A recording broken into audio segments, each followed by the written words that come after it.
কাউকে খুঁজে নে যে তোকে মেন্টাল সাপোর্ট দিবে। কেন খুঁজবো আমি কাউকে? আমার গার্লফ্রেন্ড তুই, আরেকজন না যে আমি আরেকজনকে খুঁজতে যাবো?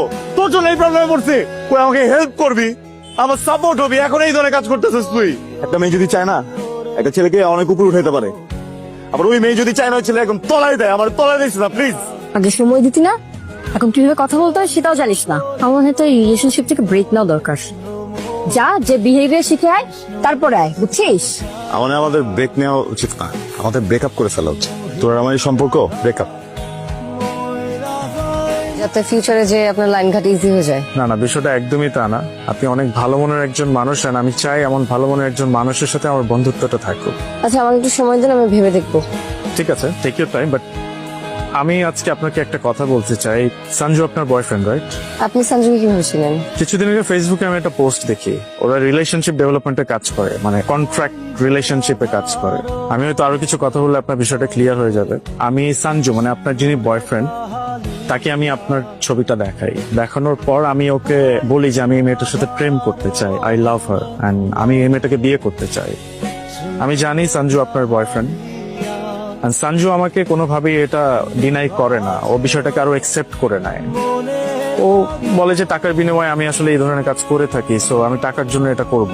আমি ওকে বলেছি যেহেতু পিঙ্কি আপনার গার্লফ্রেন্ড, আপনি চাইলে অন্য অপশনে যেতে পারেন, আমার কোনো প্রবলেম নেই, আমি তো আপনাকে টাকা দিচ্ছি। বাট ও নিজে থেকে আমাকে বলে যে ওর মতো কোনো মেয়ের সাথে ব্রেকআপ করে ফেলে আমার কোনো যায় আসে না। I am being honest with you.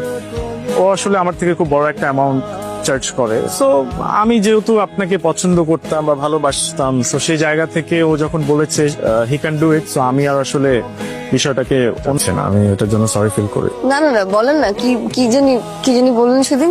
আমি বলেছিলাম আমি আপনাকে পছন্দ করি। না, তারপরে কি বললেন? আমি বলেছিলাম আমি আপনাকে বিয়ে করতে চাই। আপনি পরশুদিন আপনার ফ্যামিলি নিয়ে আমার বাসায় আসেন।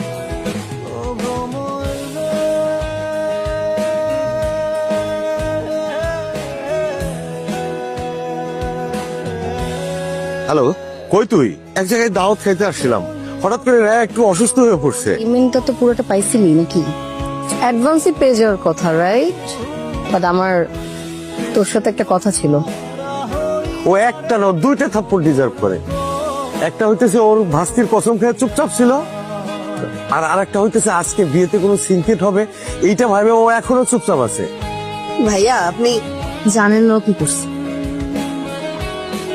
ও 1,00,000 টাকার বিনিময়ে নিজের ভালোবাসা, নিজের সম্পর্ক বিক্রি করে দিচ্ছে। কথা বলবে না তো এখন? ও রায়ের কসম কাটছে না। প্লিজ কথা বলিস। আমি আমি আমি তো কসম কাটি নাই। আমি বলি, তুই কি শুরু থেকে বলি? তুমি ওরা বিয়ের জন্য প্রেশার দিছিল না? বলছিল না যে নিজেকে কিছু করতে? ও গেছিল ভাইয়ার কাছে, কিন্তু ভাইয়া ওকে সাপোর্ট করে নাই। মাঝখান দিয়ে প্ল্যানটা আমার ছিল। আমি ওকে বলছিলাম যে ওর তো একটা ভালো গুণ আছে, মানুষের রিলেশনশিপ করায় দেয়। তো ওইটার মাধ্যমে যদি কিছু টাকা ইনকাম হয় তাহলে সমস্যাটা কোথায়? ওই টাকা দিয়ে কিছু বিজনেস করতে পারবে। প্ল্যান ভালো মতোই আগাইতেছিল, সবকিছু ঠিকঠাক ছিল, কিন্তু মাঝখান দিয়ে এই লোকটার সাথে পরিচয় হয়েছে। তাহলে তুমি তোমার মতন বিয়ে করতে চলে গেছো, ওর মতন চলে গেছে, এটা কোনো কিছু হইলো? তোমাদেরকে কি বলবো, আমার আর কিছু বলার নাই আসলে।